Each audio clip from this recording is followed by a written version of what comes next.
Hello boys and girls! Today we are going to learn how to become a better reader by using skimming and scanning strategies. When it comes to reading, skimming and scanning strategies are your best friends. You've probably heard of skimming and scanning. By the end of this lesson, you should be able to explain what is skimming and scanning, describe the importance of skimming and scanning, and list down the steps that you can use to skim and scan effectively.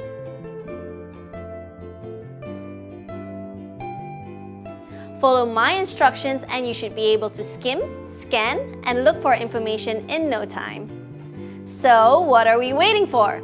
Let's begin!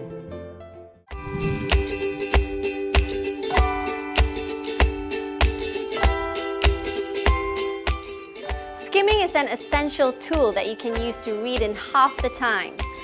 To skim is to read quickly, in which you are only looking for the main ideas in a text.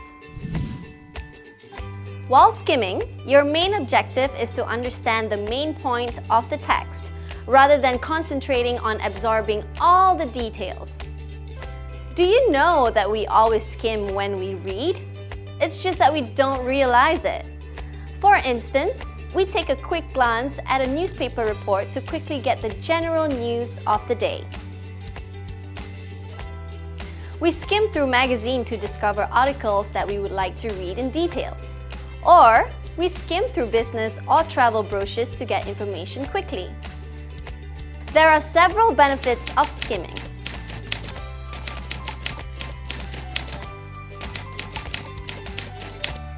First, effective skimming will increase your reading speed and understanding, hence enabling you to become an efficient reader when acquiring information from a text. Secondly, skimming will also help you to pinpoint information quickly while making sure that you are using your time wisely. This is important as during exams, you are given very limited time to answer all of the questions. For this reason, skimming is an essential skill that you have to acquire to become a better reader. So what are the right strategies that you can employ when skimming through an article or text?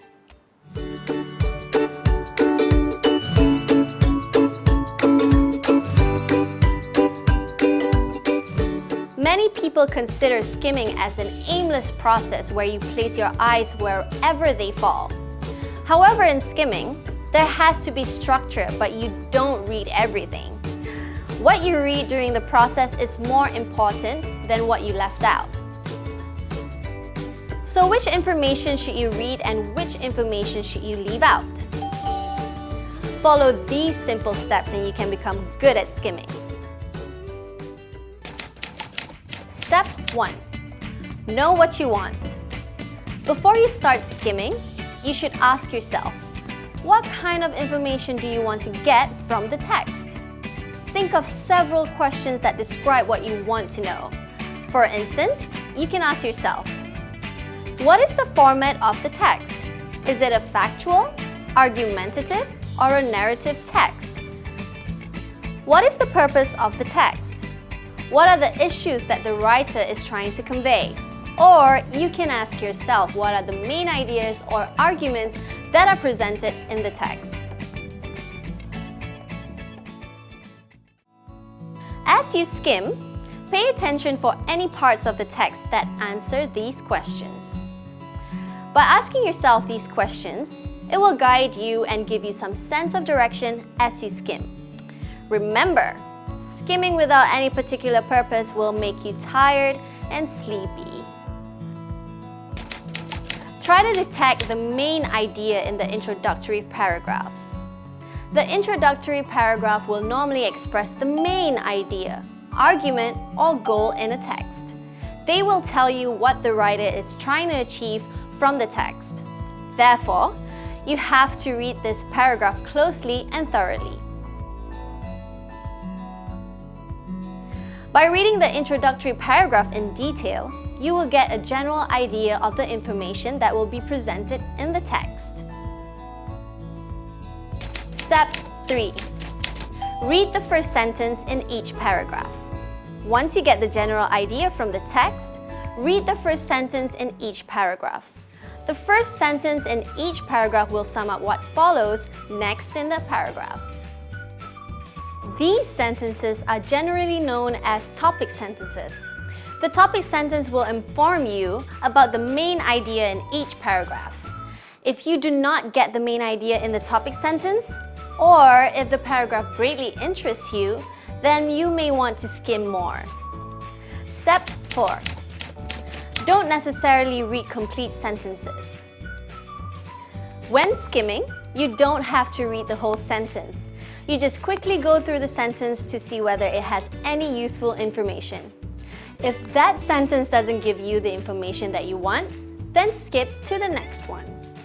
Your eyes should drop down through the rest of the paragraph as you are looking for the main ideas.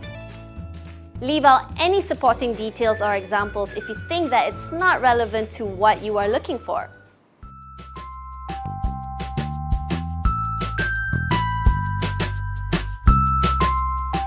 Scanning is a tool that you can use to speed up your reading. Scanning is always confused with skimming, but in fact, it is a distinct reading strategy that involves rapid but focused reading of the text. When you scan, you only look for a specific fact or information without reading everything. While the goal of skimming is a bird's eye view of the material, the goal of scanning is to locate and swoop down on particular facts. Do you know that we always scan when we read? It's just that we don't realize it. For instance, we scan when we look for our favorite show listed in the TV guide or when we look for the sports score for our favorite team in the newspaper.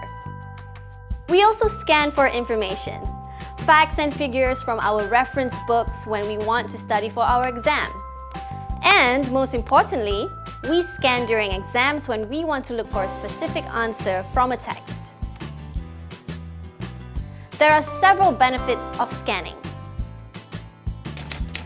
First, scanning allows you to find details and other information in a hurry. This is useful when locating statements, definitions, or formula which you must remember completely and precisely. Secondly, scanning adds another high gear to your reading. You cannot read everything the same way. Reading for pleasure and reading for an exam or study are two different undertakings. By scanning, it enables you to become a more flexible reader. It means when you read, you know your purpose and what to be gained from the text that is presented in front of you. So the question now, how do you scan when you read?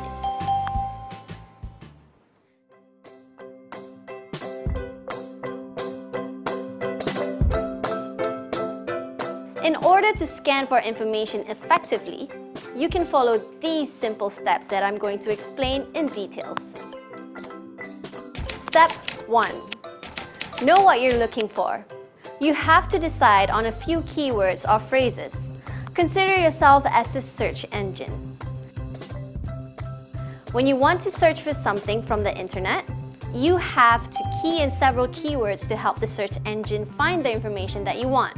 This concept can be applied to scanning, but instead of using a computer, you use your eyes and your brain to process the information that you receive. You are your own flesh and blood search engine. Let's say you are studying about the chronology of our country's independence from a reference book or internet article. Before you begin reading, you can consider these questions.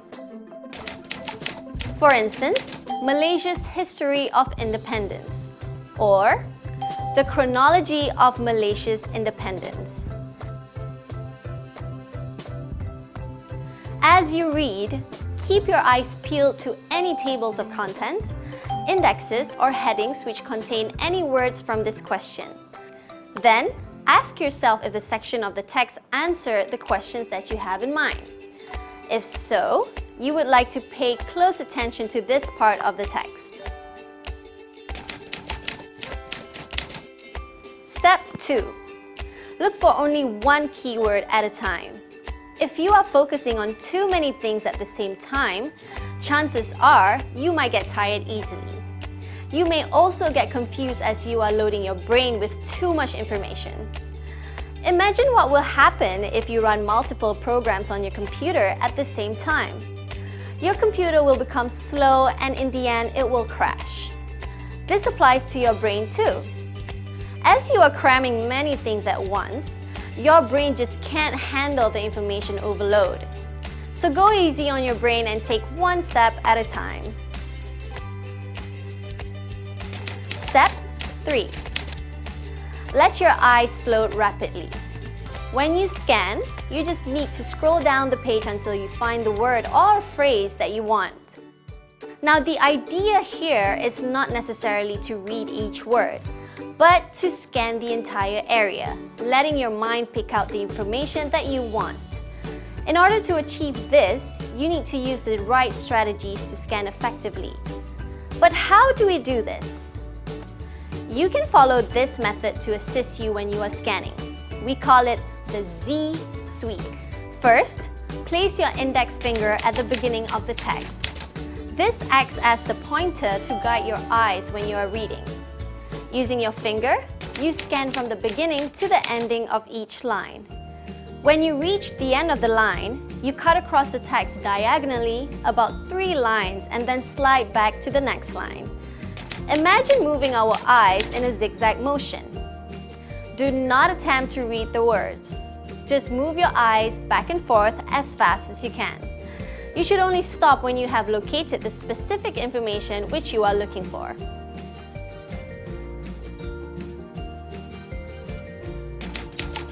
Step 4. Read the surrounding material carefully. When your eye catches one of your keywords, read the surrounding material carefully. Use a pencil and mark the beginning and the end of the section of the text, which you think contain the information that you want. Just focus on this part and don't read beyond the border. The most common mistake that students often make when they scan is a tendency to highlight the whole sentence from the text. As a result, many ended up highlighting a whole chunk of text instead of focusing on the specific part. This defeats the purpose of scanning. Remember, there's no need to highlight the whole sentence. You just need to focus on the keywords so that you can pinpoint the information quickly. Exclude any irrelevant details such as supporting details or elaboration that have no value to what you are looking for. Always bear in mind, we scan to look for specific information. I hope you have learned new things from this video and I hope to see you again. Till next time, bye-bye!